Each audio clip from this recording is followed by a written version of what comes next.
بسم الله الرحمن الرحيم. ازيكم يا حبايبي، عاملين ايه؟ الفيديو بتاعنا النهارده ان شاء الله هيكون عن طريقه عمل الايس كاب ده. زي ما احنا شايفينه كده شكله بسيط وجميل، خطواته سهله، هنشتغلوا مع بعض بالتفصيل خطوه بخطوه.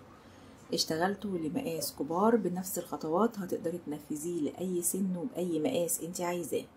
جدول مقاسات الايس كاب موجود على المدونه، لينك المدونه موجود في صندوق الوصف. بالنسبة لكمية الخيط زي ما قلت لكم ده لمقاس كبار، خد مني تقريبا 80 جرام خيط. نوعية الخيط ومقاس الإبرة هنشوفهم في بداية الفيديو. الغرزة سهلة وبتتكون من تكرار سطرين بس. ويلا بينا نبدأ مع بعض على طول ونشوف خطواتنا النهاردة ايه، وإن شاء الله هتكون سهلة وبسيطة. وهنبدأ مع بعض على طول وهنشتغل القطعة بتاعتنا النهاردة بخيط صوف متوسط السمك. هشتغل مع الخيط ده بإبرة مقاس 4. تقدري طبعا تشتغلي بأي نوعية خيط بتفضليها وإبرة مناسبة لنوعية الخيط. بالنسبة للآيس كاب بتاعنا بيبدأ من تحت وبعدين بنرتفع لفوق، تمام؟ فعلشان هنبدأ من تحت محتاجين حاجة غير سلسلة البداية علشان ما يكونش مشدود، فهنشتغل بطريقة مختلفة وهنشوفها دلوقتي. هنعمل سلسلة البداية بتاعتنا بطريقة مختلفة تخلي الآيس كاب مرتاح من تحت ومش مشدود، لأن المكان بتاع سلسلة البداية لو اشتغلنا سطر سلاسل بيكون مشدود شوية من تحت. فهنعمل عقدة البداية،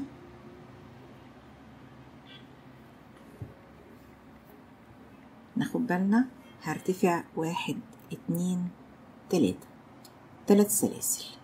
هلف الخيط على الإبرة وهروح لأول سلسلة أدخل فيها، أسحب الخيط وأطلع بيه، أخرج من حلقة وبعدين من حلقتين بالشكل ده. هيتكون عندي هنا غرزة اهي. هلف الخيط وهدخل في الغرزة اللي اتكونت دي، أسحب الخيط وأطلع بيه، أخرج من حلقة من حلقتين اتكون عندي غرزة جديدة.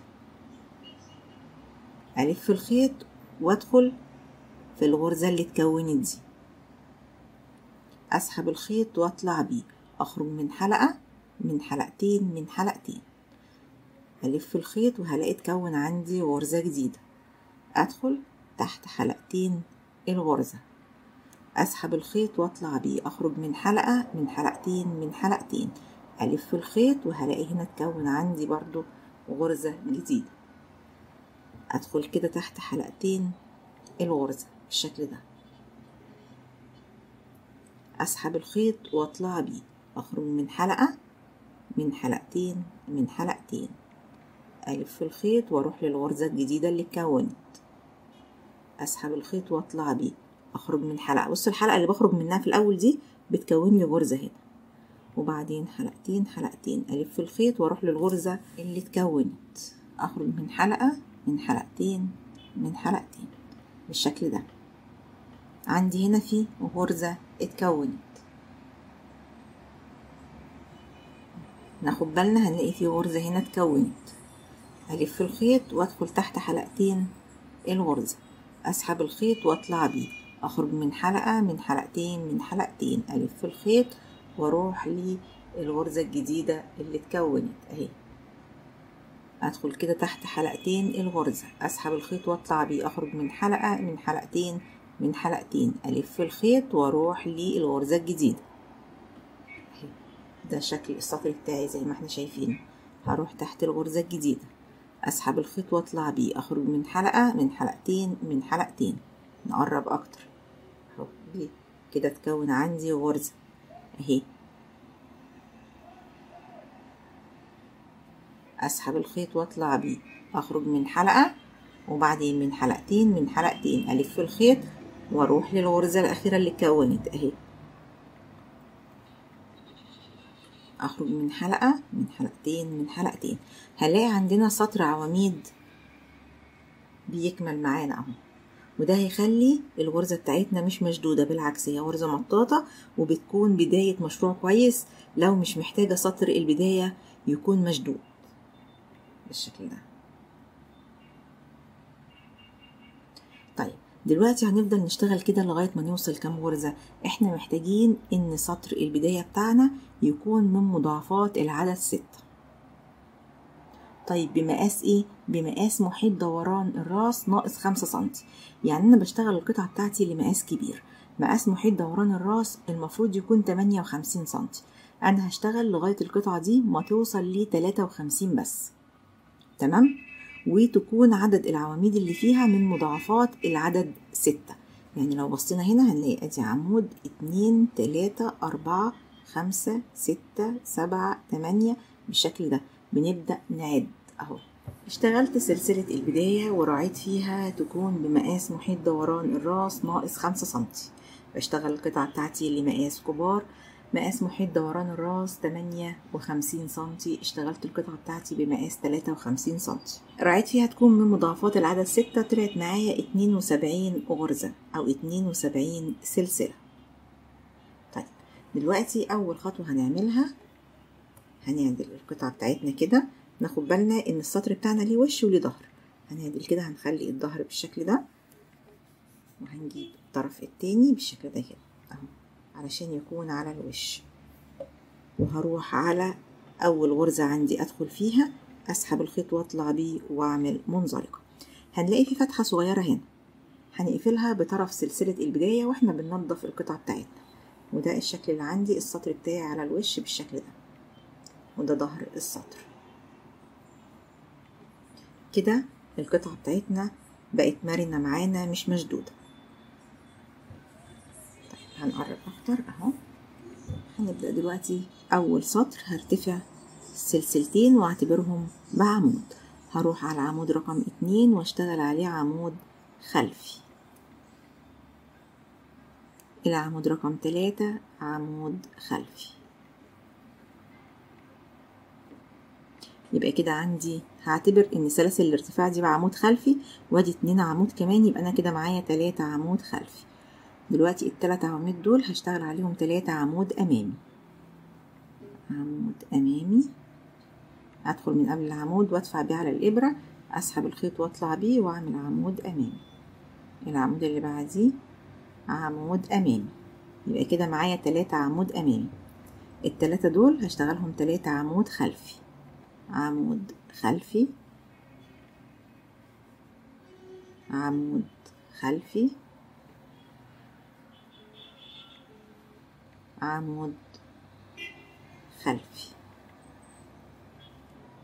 ال3 اللي بعديهم عواميد امامية. عمود امامي، عمود امامي، عمود امامي.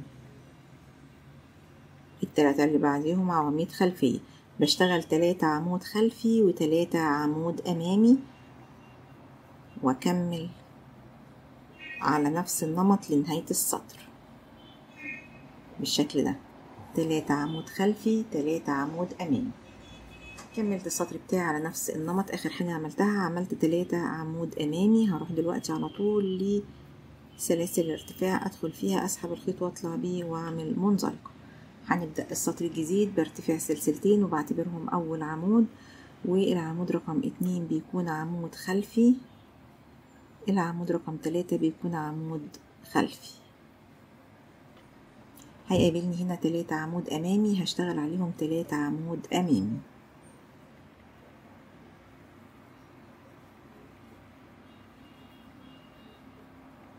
تلاتة عمود خلفي، هشتغل عليهم 3 عمود خلفي.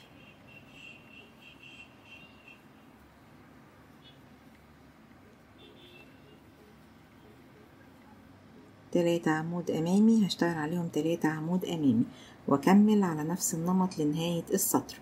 والسطر ده هنكرره اي عدد من المرات لغاية ما يوصل القمر بتاعك للعرض اللي انت محتاجاه على حسب ما انت عايزة. يعني تقدر تشتغلي السطر دوت مرتين كمان، 3 مرات كمان، على حسب ما انت عايزة.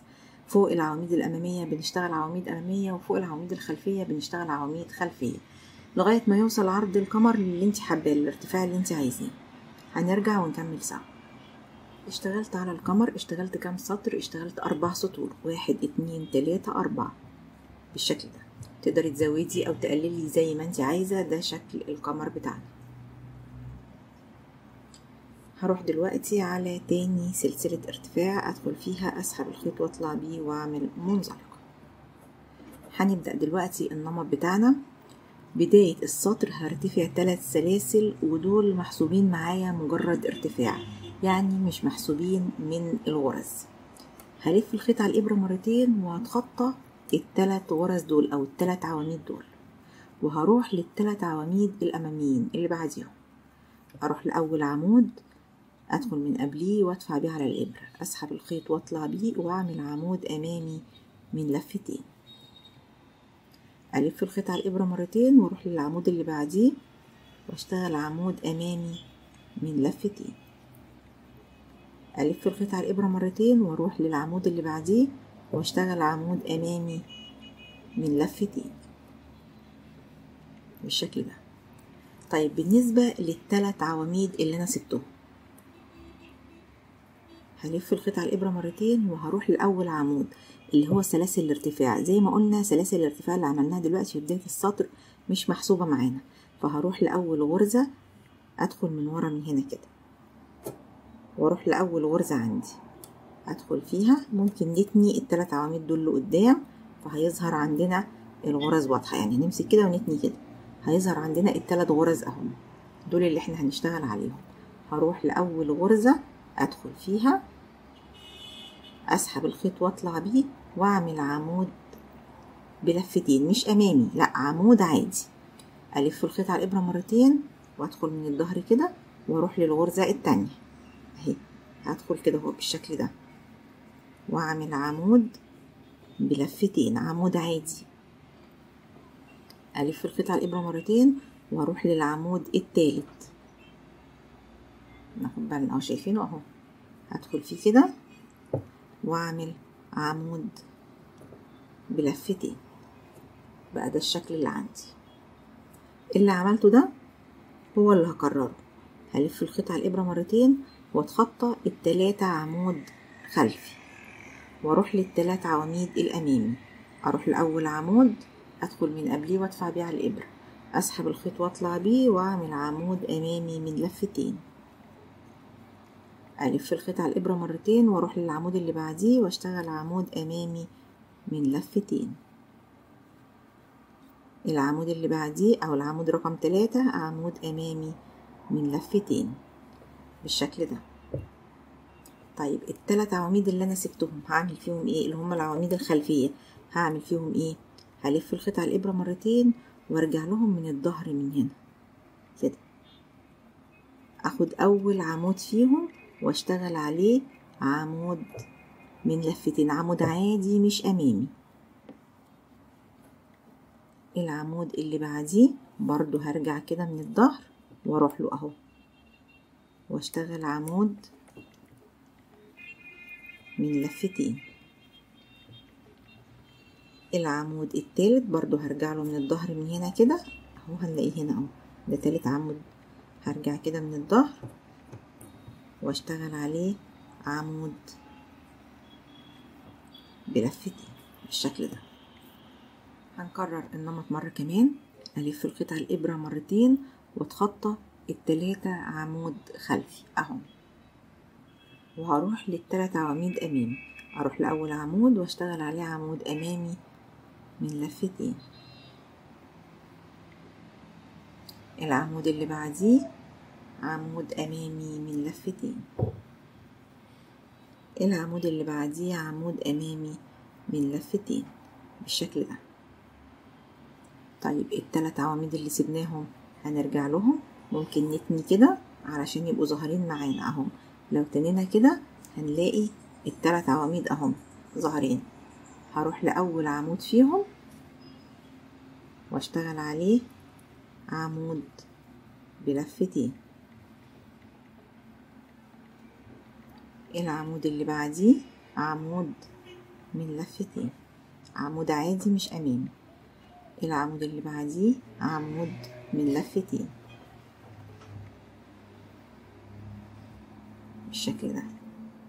ألف الخيط على الإبرة مرتين وأتخطى 3 عمود خلفي وأروح لل3 عمود أمامي، أشتغل عليهم 3 عمود أمامي من لفتين.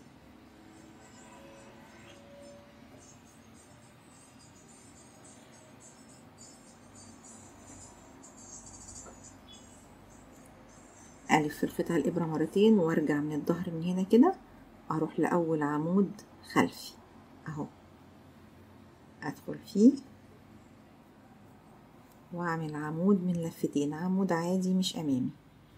ألف الخيط على الإبرة مرتين وأروح للعمود اللي بعديه، أدخل فيه بالشكل ده وأعمل عمود من لفتين. العمود التالت أهو أشتغل عليه عمود من لفتين وأكمل على نفس النمط ده كده. ده النمط اللي عندي زي ما احنا شايفينه اهو، هكمل على نفس النمط. كملت على نفس النمط، دي اخر حاجة عملتها زي ما احنا شايفين كده. هروح دلوقتي على اول عمود امامي. طب سلاسل الارتفاع كأنها مش موجودة، هروح على طول على اول عمود امامي، ادخل فيه، اسحب الخيط واطلع بيه واعمل منزلقة. هنبدأ دلوقتي السطر رقم 2. بداية السطر برتفع برضو 3 سلاسل ودول مجرد ارتفاع. هلف الخيط على الإبرة مرتين وهروح لأول عمود عندي، هلاقيه عمود أمامي، هشتغل عليه عمود أمامي من لفتين. العمود اللي بعديه عمود أمامي من لفتين. العمود اللي بعديه عمود أمامي من لفتين. هيظهر قدامي 3 عمود اهم اللي هم ورا شوية، هشتغل عليهم 3 عمود بلفتين بس مش أمامي، عواميد عادية. هلف الخيط على الإبرة مرتين واروح لأول عمود واشتغل عمود بلفتين. العمود اللي بعديه عمود بلفتين. العمود اللي بعديه عمود بلفتين بالشكل ده. ده الشكل اللي عندي. هنتقل على المجموعة اللي بعديهم اهي. عندي هنا 3 عمود أمامي، هشتغل عليهم 3 عمود أمامي من لفتين. 1 2 3. عندي 3 عمود مستخبين ورا شوية اهم، هشتغل عليهم 3 عمود من لفتين مش أمامي عاديين. 1 2 3 واكمل 3 عمود امامي من لفتين، هشتغل عليهم 3 عمود امامي من لفتين. 1 2 3 وبعدين 3 عمود بيبقوا مستخبين ورا شوية اهم، هشتغل عليهم 3 عمود من لفتين مش امامي، لا عادي في الغرزة عادية. 1 2 3 واكمل على نفس النمط ده كده زي ما احنا شايفين. كملت على نفس النمط، هروح دلوقتي على طول على اول عمود امامي، ماليش دعوه بسلاسل الارتفاع. هروح على اول عمود امامي، ادخل فيه، اسحب الخيط واطلع بيه واعمل منزلق. وده شكل النمط بتاعي زي ما احنا شايفينه كده. هما دول سطرين النمط اللي هنفضل نكرره. النمط بتاعنا بيتكون من سطرين وبنكررهم، هما دول السطرين. هنبدأ دلوقتي في تكرار السطر الأول ونشوف هنشتغل ازاي. هرتفع 1 2 3 3 سلاسل ودول مجرد ارتفاع. هتخطى أول 3 عمود وهروح لل3 عواميد اللي بعديهم، يعني هتخطى ال3 عواميد دول واروح لل3 عواميد اللي بعديهم واشتغل عليهم 3 عمود أمامي من لفتين. هلف الخيط على الإبرة مرتين واروح لأول عمود واشتغل عمود أمامي من لفتين، عمود أمامي من لفتين، عمود أمامي من لفتين بالشكل ده. طيب ال3 عواميد اللي اتخطيتهم دول هروح لهم بس من الظهر، هلف الخيط على الابره مرتين واروح لهم من هنا كده. اروح لاول عمود اهو، هشتغل عليه عمود عادي من لفتين مش امامي. الف الخيط على الابره مرتين واروح للعمود اللي بعديه من الظهر كده اهو، واشتغل عليه عمود من لفتين. العمود الثالث عمود من لفتين بالشكل ده. ده نمط تكرار اول سطر. الف الخيط على الابره مرتين واتخطى اول 3 عمود واروح لل3 عواميد اللي بعديهم واشتغل عليهم 3 عمود من لفتين، 3 عمود امامي من لفتين. ادي اول عمود، العمود رقم 2،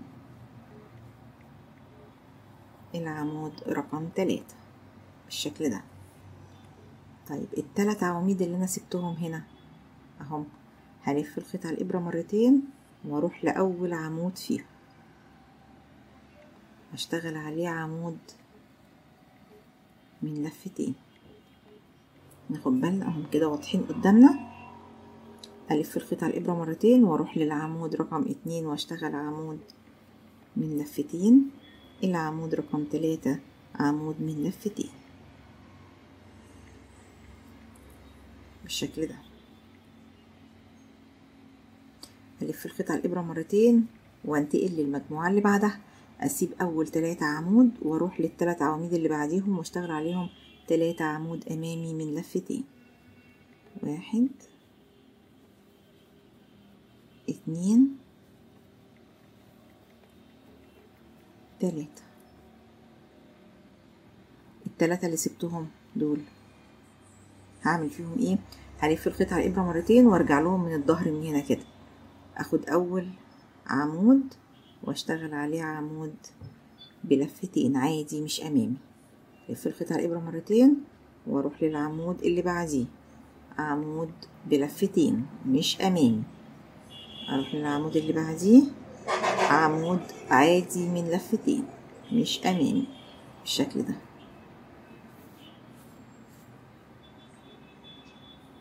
ده الشكل اللي عندي، واكمل على نفس النمط، وده تكرار للسطر الاول. كملت السطر بتاعي على نفس النمط اللي احنا شفناه، وده الشكل اللي عندي زي ما احنا شايفينه كده. هروح دلوقتي على طول على اول عمود امامي عملته، هدخل فيه اسحب الخيط واطلع بيه واعمل منزلقة بالشكل ده. هنبدأ دلوقتي السطر الجديد. بداية السطر هرتفع 3 سلاسل ودول مجرد ارتفاع. اول حاجة هيقابلني 3 عمود امامي هشتغل عليهم 3 عمود امامي من لفتين. احنا دلوقتي بنشتغل السطر رقم 2 من النمط.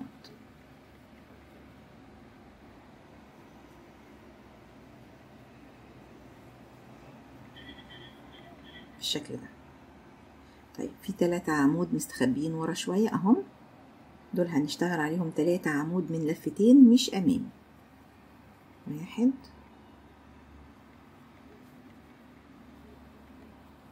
2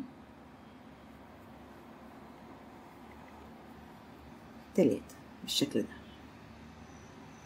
وبعدين 3 عمود امامي اللي مايلين قدامي دول هشتغل عليهم 3 عمود امامي من لفتين. 1 2 3. وبعدين في 3 عمود مستخبين ورا شوية اهم، هشتغل عليهم 3 عمود من لفتين مش امامي. 1 2 3. 3 عمود امامي مايلين اهم، هشتغل عليهم 3 عمود امامي من لفتين. 3 عمود مستخبين ورا شوية هشتغل عليهم 3 عمود من لفتين لكن مش امامي، وهكمل على نفس النمط ده كده لنهاية السطر. كملت السطر بتاعي على نفس النمط اللي شفناه، وده الشكل اللي عندي. وكده بنكون كررنا السطرين بتوعنا مرة كمان.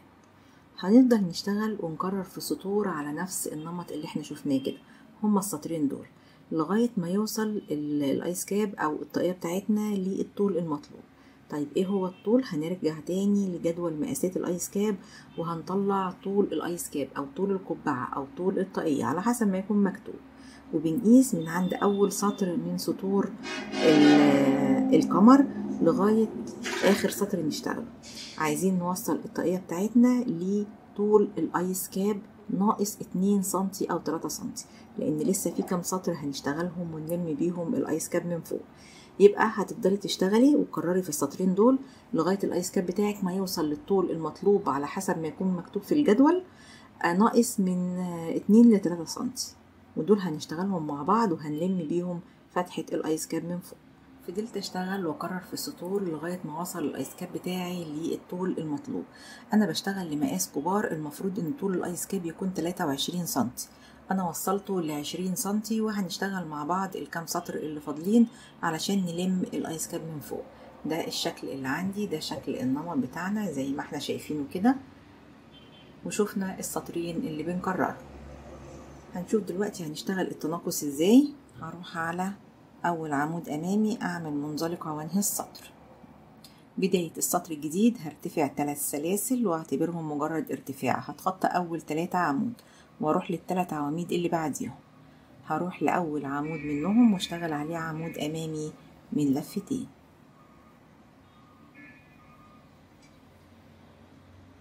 هلف الخيط على الابرة مرتين وهاخد ال2 عمود دول كده معايا على الابرة، الف الخيط واطلع بيه واعمل عمود امامي من لفتين بالشكل ده. كده عملت فيهم تناقص، خليتهم 2 عمود بس. طيب ال3 عواميد اللي انا سبتهم هلف الخيط على الابرة مرتين وارجع لهم من الظهر كده. هروح لاول عمود واشتغل عمود بلفتين، عمود عادي، الف الخيط على الابرة مرتين واروح للعمود رقم 2، ادخل فيه اسحب الخيط واطلع بيه، اخرج من حلقتين من حلقتين وما كملش، الف الخيط على الابرة مرتين واروح للعمود الثالث، ادخل فيه اسحب الخيط واطلع بيه، اخرج من حلقتين من حلقتين وما كملش. معايا 3 حلقات على الابرة، الف الخيط واخرج منه بالشكل ده. وكده عملت تناقص. هلف الخيط على الابرة مرتين وانتقل على المجموعة اللي بعدها، اسيب اول 3 عمود واروح لل3 عواميد التانيين، اروح لاول عمود فيهم واشتغل فيه عمود امامي من لفتين، الف الخيط على الابرة مرتين واخد ال2 دول كده معايا على الابرة واشتغل عليهم عمود امامي من لفتين. طيب عندي هنا 3 عواميد سبتهم، هعمل فيهم ايه؟ هلف الخيط على الابرة مرتين واروح لاول عمود واشتغل عليه عمود من لفتين مش امامي. ال2 عمود دول هنعمل فيهم تناقص، هلف الخيط على الابرة مرتين وهدخل لاول عمود فيهم واشتغل عمود، اخرج من حلقتين من حلقتين وما كملش، الف الخيط على الابرة مرتين وانتقل للعمود اللي بعديه اهو، ادخل كده اسحب الخيط واطلع بيه، اخرج من حلقتين من حلقتين. معايا 3 حلقات على الابرة، الف الخيط واخرج منه بالشكل ده. كده برضو عملت تناقص. نكرره مرة كمان، اتخطى ال3 عواميد دول واروح لل3 عواميد اللي بعديهم، اول عمود عمود امامي من لفتين، الف الخيط على الابرة مرتين واخد ال2 عمود دول معايا كده على الابرة اهو واشتغل فيهم عمود امامي من لفتين. طيب ال3 عواميد اللي سبتهم هروح لاول عمود واشتغل عمود بلفتين، عمود عادي مش امامي. طيب العمود رقم 2 والعمود رقم 3 هعمل فيهم تناقص، هخليهم غرزة واحدة، الف الخيط على الابرة مرتين واروح للعمود ده، اخرج من حلقتين من حلقتين وما كملش، الف الخيط على الابرة مرتين واروح للعمود اللي بعديه اهو، اخرج من حلقتين من حلقتين وما كملش. معايا 3 حلقات على الابرة، الف الخيط واخرج منه وانتقل للمجموعة اللي بعدها واكمل على نفس النمط ده كده لنهاية السطر. كملت السطر بتاعي على نفس النمط. هروح دلوقتي على طول على اول عمود امامي عملته، ادخل فيه اسحب الخيط واطلع بيه واعمل منزلقة بالشكل ده. وكده عملنا تناقص. هنبدأ السطر الجديد ومش هيكون في تناقص. هرتفع 3 سلاسل ودول مجرد ارتفاع. هيقابلني 2 عمود امامي هشتغل عليهم 2 عمود امامي من لفتين. هيقابلني هنا 2 عمود، عمود عادي وعمود كنا عاملينه تناقص، يعني بالنسبة لي دول 2 عمود هشتغل عليهم 2 عمود بلفتين من مش امامي، عواميد عادية اهو في الغرزتين بالشكل ده.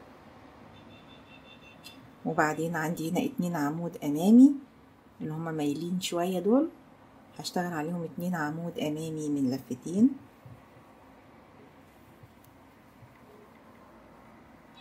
الغرزتين اللي ورا دول هشتغل عليهم 2 عمود بلفتين لكن مش امامي، وهنكمل 2 عمود امامي من لفتين. الغرز اللي بتبقى ورا دي هشتغل عليها 2 عمود بلفتين مش امامي، 2 عمود امامي من لفتين.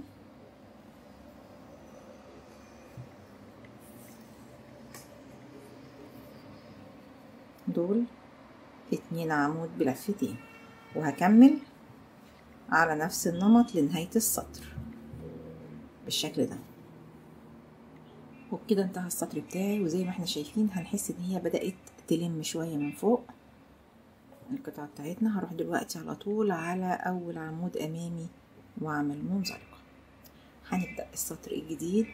بداية السطر هرتفع 3 سلاسل، هتخطى اول 2 عمود وهروح لل2 عمود اللي بعديهم، الف القطعة الابرة مرتين واخدهم ال2 معايا على الابرة واشتغل عليهم عمود امامي من لفتين بالشكل ده. الف القطعة الابرة مرتين وارجع لل2 عمود اللي انا سبتهم، ادخل كده اخد اول عمود، اخرج من حلقتين وما كملش، الف القطعة الابرة مرتين وارجع كده اروح للعمود اللي بعديه، اخرج من حلقتين كده معايا 3 حلقات على الابرة، الف الخيط واخرج منه بالشكل ده. وبعدين الف الخيط على الابرة مرتين واتخطى 2 عمود واروح لل2 اللي بعديهم، اخدهم ال2 معايا على الابرة، اسحب الخيط واطلع بيه واعمل عمود امامي من لفتين. طيب ال2 عمود اللي انا سبتهم هعمل فيهم برضو تناقص، هلف الخيط على الابرة مرتين وارجع لهم كده من ورا، اروح لاول عمود واشتغل فيه عمود امامي، عمود عادي معلش، عمود عادي من لفتين بس مش هكمله، اخرج من حلقتين واخلي الحلقتين دول معايا على الابرة، الف الخيط على الابرة مرتين واروح للعمود اللي بعديه اشتغل برضو فيه عمود من لفتين مش امامي، اخرج من حلقتين هيتفضل معايا 3 حلقات على الابرة، الف الخيط واخرج منه، وبعدين الف الخيط على الابرة مرتين واتخطى 2 عمود واروح لل2 اللي بعديهم، اخدهم كده ال2 معايا على الابرة واعمل عمود امامي من لفتين، الف الخيط على الابرة مرتين وارجع لل2 عمود دول، ادخل هنا تحت الحلقتين واعمل عمود من لفتين وما كملوش، الف الخيط على الابرة مرتين واروح للعمود اللي بعديه، اخد برضو من حلقتين معايا كده 3 حلقات على الابرة، الف الخيط واخرج منه واكمل على نفس النمط. وكده برضو احنا عملنا تناقص. كملت السطر بتاعي على نفس النمط زي ما احنا شايفين كده ووصلت لنهاية السطر. هروح كالعادة لأول عمود أمامي أعمل منزلقة وانهي السطر. هنشتغل السطر الجديد بارتفاع 3 سلاسل ودول مجرد ارتفاع. أول حاجة هيقابلني عمود أمامي هشتغل عليه عمود أمامي من لفتين، في غرزة ورا هنا اهي هشتغل عليها عمود بلفتين بالشكل ده، وبعدين هنا عمود أمامي هشتغل عليه عمود أمامي من لفتين، وبعدين في غرزة ورا اهي هشتغل عليها عمود بلفتين، وبعدين عمود أمامي من لفتين، الغرزة اللي ورا دي عمود بلفتين مش أمامي،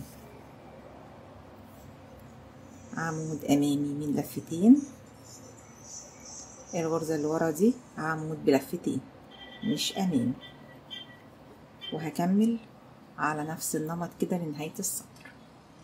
كملت السطر بتاعي على نفس النمط هروح دلوقتي على اول عمود امامي ادخل فيه، اسحب الخيط واطلع بيه واعمل منزلقة.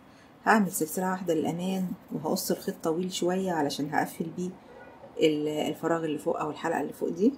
هركب ابرة التنظيف في طرف الخيط وهدخل الخيط ده من جوه كده وهقلب الايس كاب على الظهر. هبدأ اخد الغرز كده ورا بعضها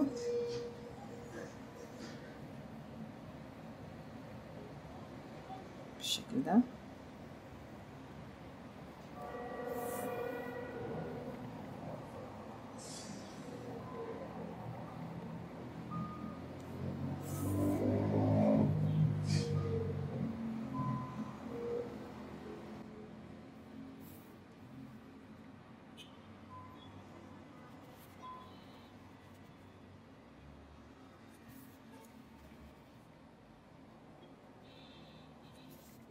قفلت الفتحة اللي كانت موجودة في الايس كاب، وده شكله من على الوش زي ما احنا شايفين كده، شكله مفيهوش اي حاجة بعد ما اتقفل.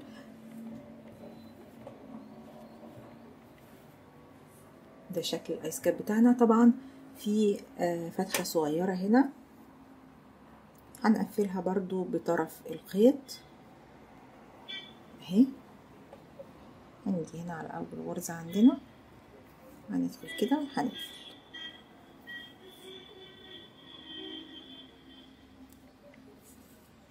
وده شكل الايس كاب بتاعنا زي ما احنا شايفينه كده، شكله بسيط وجميل. اشتغلناه مع بعض بالتفصيل خطوة بخطوة. تقدري تركبي له كرة فرو او كرة صوف او تسيبيه سادة زي ما انت عايزة، مناسب للاطفال ومناسب كمان للكبار.